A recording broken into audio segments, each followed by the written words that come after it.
What up, what up, what up? Happy Monday to everybody. I hope everybody's having a great start to their Monday. Um, we got another great conversation that we are going to step into today. So make sure that you take notes if you've been taking notes. I hope you've been taking notes so that we can continue to build. Don't forget that this is a conversation, not necessarily a lecture. But if you don't have any questions to ask, I'll happily provide you with some insights and for some things for you to try on to see how they fit you. And today, one of the conversations that we needed to have was a conversation about consistency with your clothing. And this is because, like, what I've noticed is a lot of guys are stepping out inconsistent with their personal style and what it is, and putting out what it is that they want to represent. And then they wonder why they're not confident.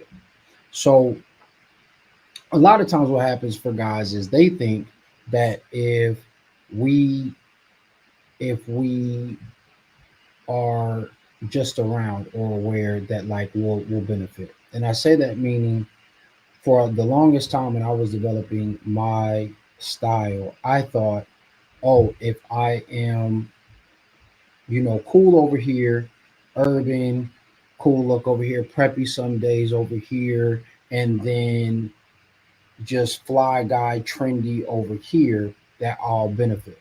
And what I found was I was wasting a lot of time, I was wasting a lot of money, and I never really connected with anybody that I wanted to connect with. So when I was back home in Austin, I remember being on a path of sartorialism, wanting to dress better, wanting to be a true representation of myself. And I was in kind of this transitionary space where I was working at an urban shop. Let me see if I can get some brighter light in here. I have to make it work. Sorry, guys. Um, and this girl, it's fine. She was like talking to me. She was like, "Yo, you look nice, but like you need to switch up your style. Like this is too dressy, right?" She was fine. She was working at the spot that I was working at. So like me being impressionable young, right, moved by beauty, I started to try to do some urban looks. So I would throw on like a fitted cap. I went and bought me a fitted cap, had some t-shirts. So I started throwing on the t-shirts and then started looking at like jeans and different things that I could purchase. The problem for me was I couldn't justify spending $400. This was when like Evisu was big in the urban market. This was when folks were buying Von Dutch. So I'm showing my age a little bit, right? But people were purchasing those things, and I remember being like, I have no desire to sport any of these things, right? I don't find value in it, and I'm definitely not spending $400 on this piece that I don't even really rock with.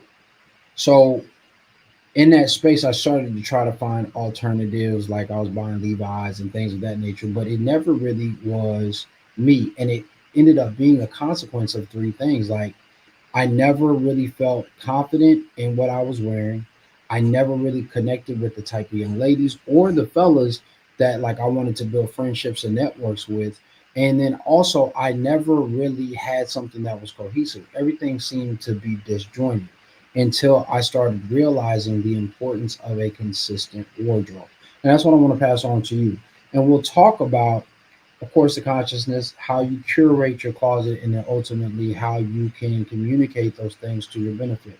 And that's part of the reason why I'm casual today, right? So you see me in my shawl collar cardigan, you see me in my gray knit with my white tee under here, right? My undershirt under here, and then my newsboy cap.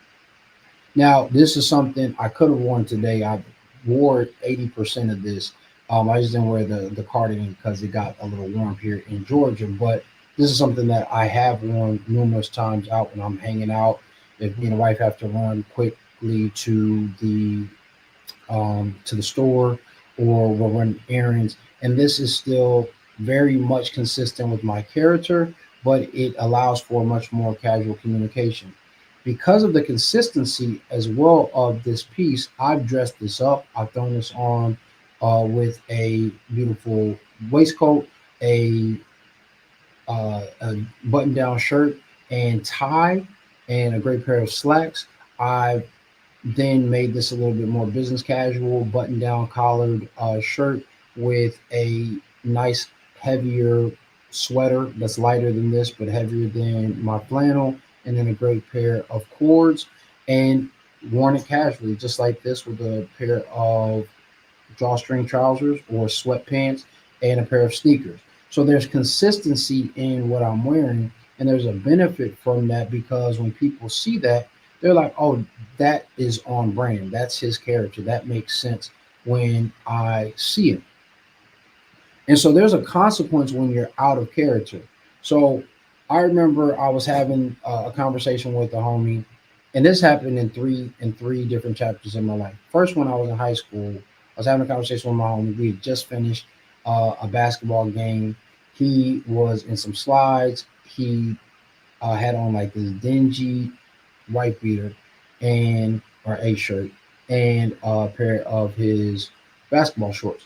And when he was finished, he had a pretty decent game. He saw this young lady that he was interested in. In high school, after you balled out, like you got the opportunity to have a conversation, and he hesitated because he didn't really feel like he was on point, right? And so that was the inception of my learning. If you stay ready, you don't have to get ready. And in high school, we used to call these guys pretty boys or what have you, but they were always prepared. That's what I actually recognized them as. They were prepared for their presentation. So if they were finishing up a game, cool. They would throw on their hoodie. They may throw on a different shirt that they knew was clean and was going to still look good. And I had a few homies who would tuck their shirt in and their basketball shorts like they were still in the game, right? Because they were in a different game. They threw on slides, but they made sure that their socks were clean, like they were still in the game. They knew chicks were going to be there. They would have some smell good, which wasn't always the best thought process when you were sweating, but they had a process for how they wanted to present themselves. And when I got a little bit older, I remember I got to college and the transition was a little bit different. We were going from class, we got invited to this networking slash like day party essentially, right? And my homie had just threw on a hoodie. He had some jeans or basketball shorts, I don't remember, and then some sneakers. And so he was like, "Fam, I got to go home." Well, going home was like 30, 45 minutes away. And this was before Atlanta traffic was really bad. It was bad, but it wasn't really bad. And so we had a window of basically like 2.5 hours. So it really didn't make sense for him to try to rush home, change, and then come back to the event, find parking, pay for all those things, and he was only going to be able to network, right, for 30, 45 minutes. So he missed out on an opportunity, or the end of the world, a superficial suffering, as I like to say, but it still cost him something because we did meet some good references, some good uh, individuals, and some beautiful young ladies that we were able to converse with. And then when I got older and I lived in New York, I had it happen to me. I was overly dressed for a situation, and it was going to be a casual play, and I needed to run uptown to Harlem, change, and then come back down. Now, I had more than enough time to do those things, but by the time I caught the A train, which is express, right, up to 141st or 145th, walked down 4 blocks to get to my apartment, walked up 3 flights of stairs to change, showered, I got out the shower, toweled off, and was like, I'm staying home. Like, I'm tired. Right. So, because I was inconsistent with the understanding of how I needed to move in the city in New York, I was overdressed in that situation. It created uh, the space where I missed that opportunity to interact with other people. So again, the inconsistency in your identity, the inconsistency in your image, the inconsistency in your intrigue can be costly for you. Zeb Cola says the A train is one of the better ones. It is, right? When I moved to Brooklyn, I was on the G train, and if anybody lived in New York, then they know the G train was also known as the ghost train because you never knew when that you was coming. So in that space, as we start to think through, I want you to think about your consistencies, right? Men atypically are going, or typically, not atypically, are going to be creatures of habit. We've had this conversation before if you've been rocking with me for a little while. If not, I want you to think about a Friday night, this upcoming Friday or Thursday, right? It's Thursday night football. Friday night, it might be the game. Hanging out at a particular sporting event, watching a particular sporting event. Where are you? Are you out? You hanging out with the homies? Are you guys going to get drinks? Are you at a bar? Are you at a lounge? Are you at a cigar lounge, or just a standard lounge? Right? Who all is there? What time are you getting there? What are you ordering when you get there? Right? If you think through those things, you're probably getting to the spot at the same time to catch the game or the pregame. You're going to get the same meal more times than not, and you're going to interact with a very similar, if not the same, crew. When I used to go out as a single dude, me and my homies, it was the same two homies. If we were going out to a cigar spot, there was one of three places that we were going to go because they knew the ownership, they knew the humidor also, and they knew that there was a good humidor there, and they knew that the crowd was going to be conducive to the types of conversations that we wanted. If I was going out by myself, especially on a Thursday or Friday, I was going specifically to a certain cigar bar every Thursday or Friday. Like I was almost in there religiously. And it was the consistency. I knew the food was good. I ordered the same thing. I would get the same drink. I may deviate between one or two drinks. So there was a consistency in that space. And because of the consistency, I also started to attract a certain type of conversation and or connection. So on Thursdays, I used to go to this spot called Fellowship.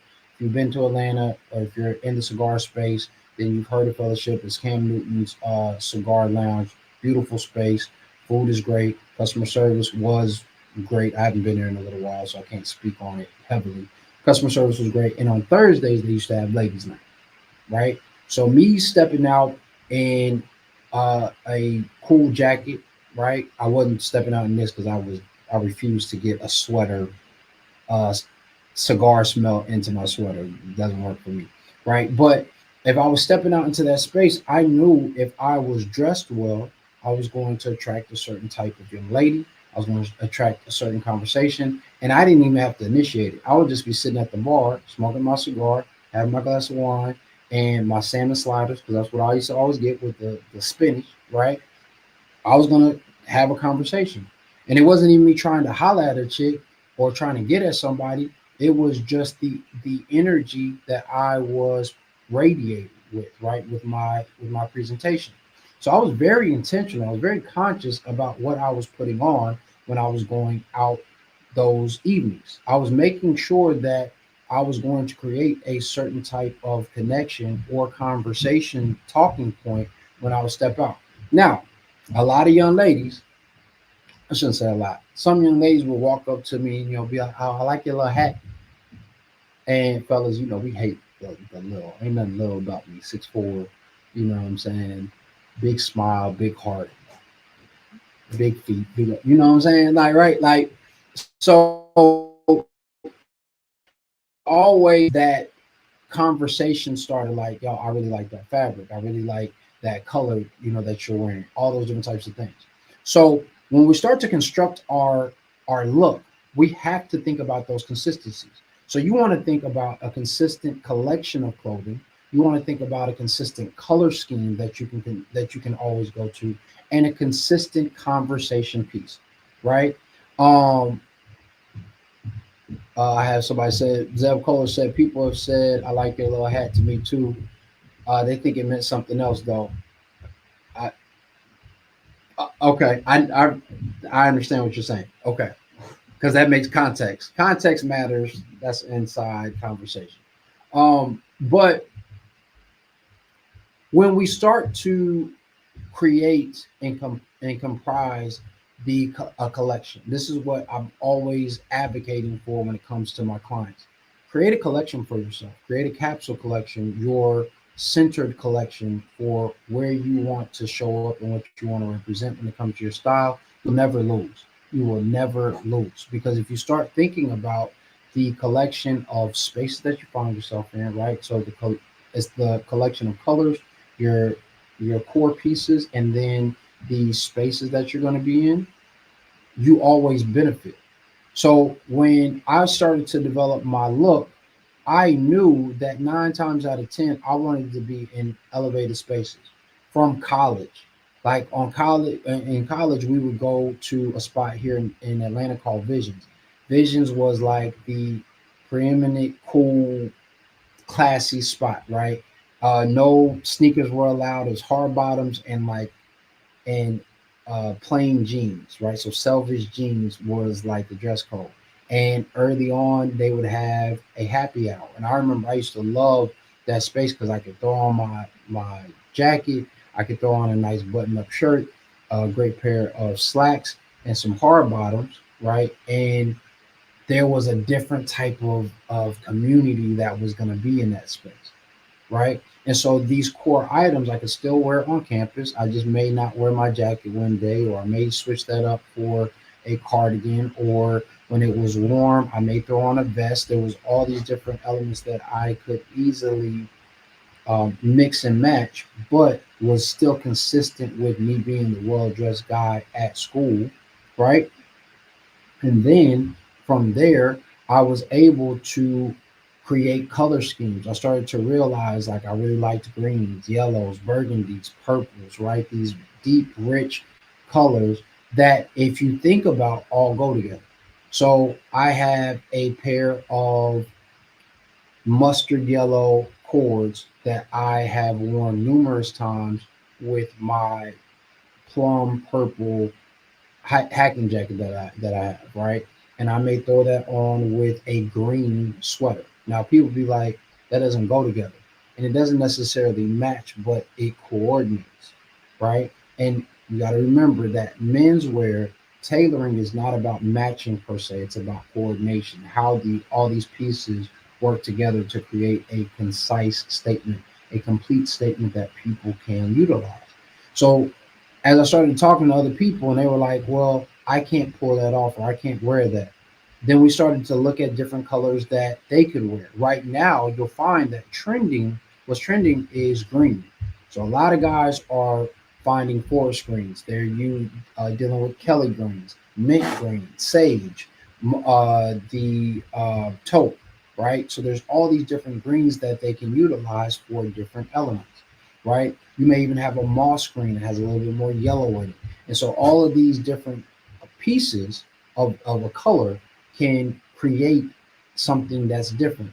And the thing that I love about green that a lot of guys sleep on is when they are first getting their piece, they'll say, well, I don't really know if I could pull off a green jacket. I don't even know what I would wear that with. And I said, oh, it's easy. All you have to do is anything that you would wear your blue with, you can wear your green with, right? And guys don't think about that and they're like, well, how does that work? And I'm like, oh, well, blue and yellow makes green.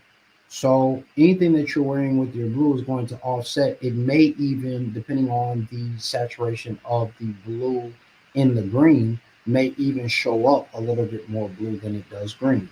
It may show up more turquoise than it does forest green, right? And so you can leverage those things to tell a dynamic story. We haven't talked about symbolism and color, but we will in a future conversation. And so you can start leveraging those things for your benefit. So now you have something that you can keep on returning to. And so when I'm talking to guys about that, oh, this green blazer now has way more utility. I can wear it with a pair of jeans. I can wear it with a pair of khakis. I can wear it with a pair of gray flannel slacks, and it still looks great. I can wear it with a flannel button-down collared shirt. I can wear it with my white Oxford button-down shirt. I can wear it with a tee. I can wear it with a turtleneck or a crew neck sweater. So now I have all these different leverage points that I can utilize for casual, professional, or even dressy occasions that will separate you from the space. So I want you to think about the types of colors that one you find yourself drawn to, and then think about how many other ways that you can utilize those. I have another friend, he really enjoys the color orange. And so he was hesitant about getting orange for like a jacket. And we're talking about like a burnt orange, a terracotta, rusty, darker, deeper orange. And so when he got it, he ended up getting it with a plaid pattern, and the window panes, so the big checks that you see in the jacket were orange. So brown, white, and then the orange window pane. And I remember he was like, "Man, I don't know how I'm gonna wear this." We grabbed some orange trousers, we some orange corduroys. We did some brown, chocolate brown corduroys, a mushroom pant. We did a gray pant. We did a we did like a blue, but a dirty blue color. So it was brownish blue just from the matting of the flannel. That was amazing. And he started to see all these different ways that he could wear it. He also wore it with a pair of jeans. So now he has something he can consistently return to. And when that happens, what you'll find is that you start to create confidence because you're competent. So, guys who are competent are always going to be the most confident. Now, what is competency? Competency is nothing more than having a understanding or overstanding of whatever thing it is that you're in pursuit of or you are utilizing. So, a person who is competent in woodwork, right? Knows how to use a table saw, knows how to use a jack saw, knows how to use a I forgot what the other saw is called, right? Because I don't do woodworking, right? But he has all these elements that he can utilize. So the more that you have a piece that you know you can go to consistently to dress up or dress down something, the more confident you're going to be in it. Because you'll know I'm well dressed if I'm going to this occasion, I'm well dressed if I'm going to this occasion. And I know that it will easily be transferable in that given situation. What would happen if instead of you having to go home, right? You knew you're going to potentially going to a after hours experience with some homies, and you have on your favorite cardigan, right? But you're going to go out for drinks afterwards, and it's an uber casual spot, and you don't have time to go home, and all you have to do is throw on a tee under your cardigan, and can still leave on the trousers that you have because they're chinos, and you got on a pair of casual shoes, whether they're sneakers, dressier sneakers, or loafers. Well, now you've immediately made your look that much more casual by changing one thing, right? Or maybe you're like, yo, I'm not even worried about that. Maybe I overly dressed this thing up and I had a tie on. And so now I'm just going to unbutton my shirt, right? Which immediately will make something more casual. Or you had everything buttoned up and so you've allowed stuff to breathe now. You've allowed your look to breathe. Well, now you're going to feel more confident stepping into that space. Even if you're slightly more dressed than everybody else, you still know that you're looking appropriate for the space. I'm thinking about the audience that I'm going to be around because there is a case where you can be overly dressed to a point of discomfort for other people. You don't want people to then walk in there and be like, "Our family is doing too much." And I've been guilty of that numerous times, right? Thinking I'm killing the game, and they like, I mean, yeah, he looked good, but we all in here in t-shirt and jeans. There's nothing worse than like if you accidentally walk into the spot and you think that you're on point, but then like everybody is super like casual or streetwear driven. I remember I walked into a club. I'm in a black and white chalk stripe suit, white waistcoat, a gray this I had this gray contrasted collar shirt, right, and I have on like this black polka dotted tie. I was styling. I looked great. And some Ralph Lauren velvet slippers, and I walked into the spot, And you never know when you go around the corner of like a club, and then you actually get to see who's in there. Like your eyes adjust, and you're like actually walking into the space. And I was like, oh yeah, I'm in the wrong spot. But I think I had to pay to get in, so I stayed in there for like an hour. But like I didn't talk to anybody. I stayed in the corner. I was like super nervous about somebody bumping into me. My head is on a swivel. I look nervous. It was not a fun experience for me. Now, also nobody was paying attention to me in a positive light. They were all like, what's this dude on? Like, why are you in here? Like, we here to turn up. We got Jeezy playing. We got, little baby playing. Like, you don't look like you get down with any of this, right? So it also was a space of me being overly dressed in a spot where I didn't fit in. And so being able to make that turn, being able to make that adjustment at a moment's notice will make you feel confident as well, because it will show you that you aren't limited to a space of of restriction. Like, you can't say like, oh, okay, yeah, I'm gonna go out and I'm gonna be suited and booted, but I don't know how to casual this up in at a excuse me, at a moment's notice, right?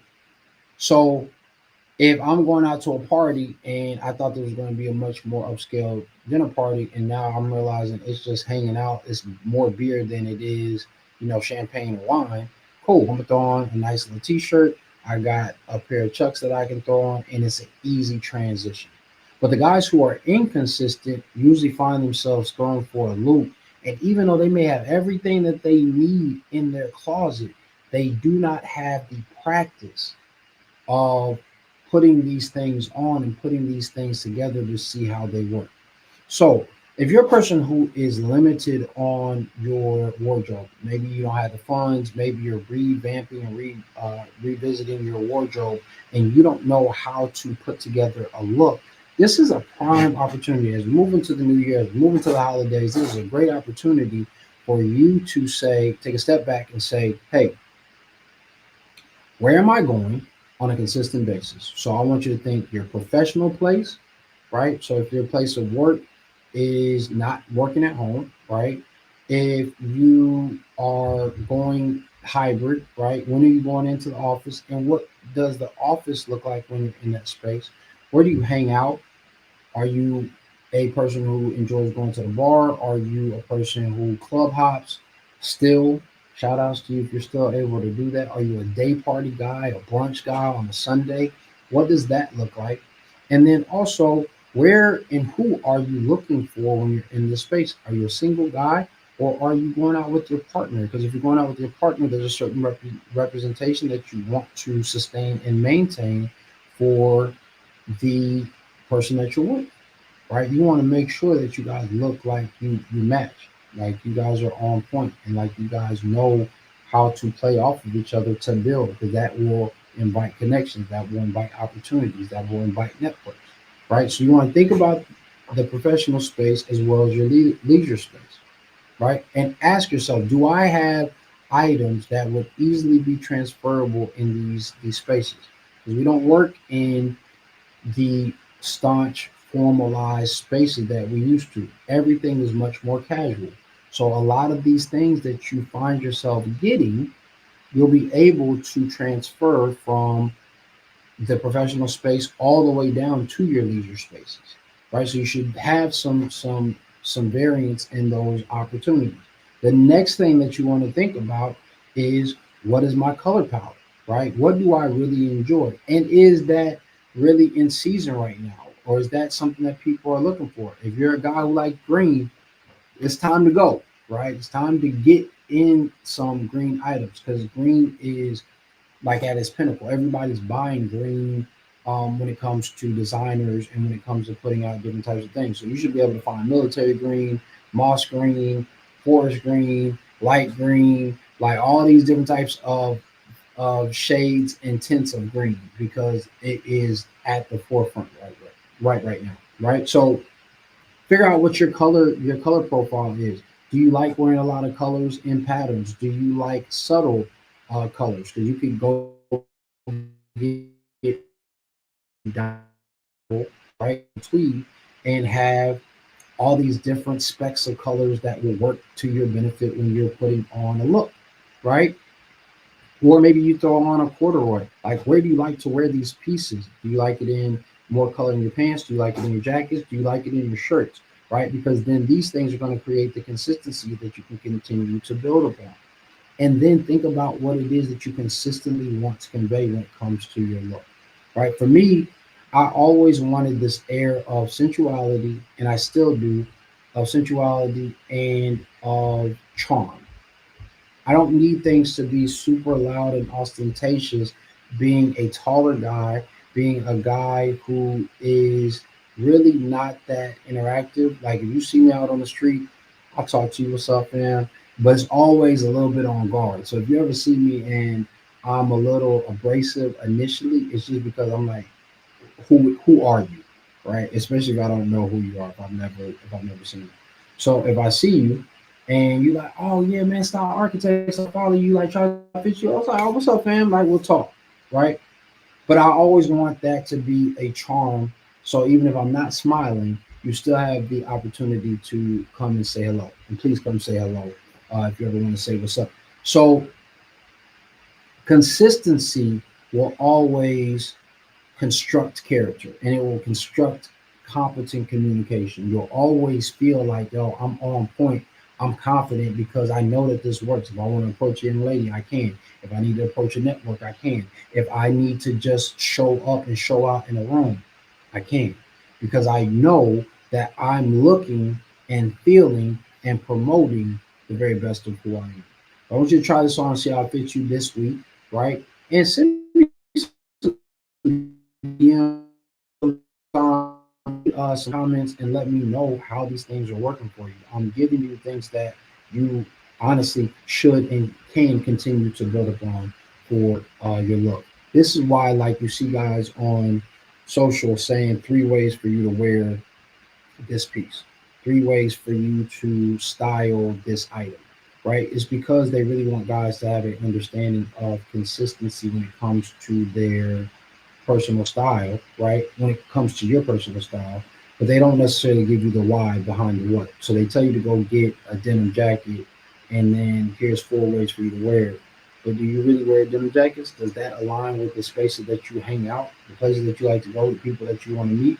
And if not, why would you make that investment? I don't care how minimal it is if it's not going to yield any return or benefit for you, right? Every investment in your image should yield a return of conversation, connection, or confidence, right? So once you try it on, see how it fits you. Does anybody have any questions? Just wanted to see if anybody had any questions.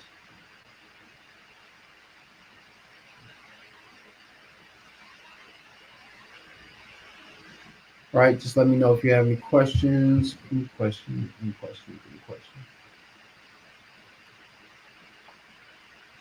Not seeing no questions. So if not, like I said, I want you to try this on, see how it fits you. I hope this gave you some benefit. You know what I'm saying? I hope that you saw some benefit in this conversation. If not, I'll work on it. I'll have something better for you next week. Outside of that, be great today.